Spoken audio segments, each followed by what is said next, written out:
બાજુમાં થઈને બસો જેટલી ફાસ્ટમાં નીકળી કે અમારા તો પગના તળિયે જ ખસી ગયો આજે. Hey guys, good evening. તો આપણા ઘણા દિવસથી બ્લોગ નતા આવતા કારણ કે આપણે થોડી તકલીફ થઈ ગઈ હતી યુટ્યુબ ચેનલમાં. તો હવે રેગ્યુલર બ્લોગ આવશે. તો આગળનો બ્લોગ જોવા માટે ચેનલ સબસ્ક્રાઈબ કરી લેજો. બ્લોગમાં બને રહ્યો. તમને આજે હું બતાવું ઇવનિંગ બ્લોગમાં શું શું થયું મારી જોડે. તો બ્લોગમાં को जरा सबर करो बोला था. તો ગાઈઝ, આપણે પણ ઘરે જઈને આવ્યા હતા. ઘરેથી દાણા લાવ્યા છીએ. તો આપણે પારસના રૂમે આપવા જવાના છે. તમે બ્લોગમાં બને રહો. તમને બતાવો આ દાણા આપવા જવાના એના રૂમે. બ્લોગમાં બને રહો. તો ફાઇનલી આપણે નીકળી ગયા પારસની રૂમે જવા માટે. તમે જોઈ શકો આપણી સોસાયટીમાંથી.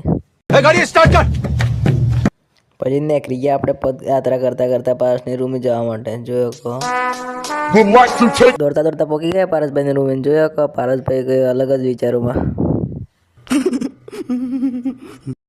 પારસભાઈની રૂમે જઈને આપણે પાછા આપણે રૂમે આવતા બાજુમાં થઈને બસ એટલી ફાસ્ટમાં નીકળી પગના તળિયા જ ખસી ગયા.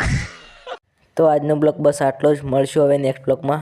ત્યાર સુધી ચેનલ સબસ્ક્રાઈબ કરી લેજો.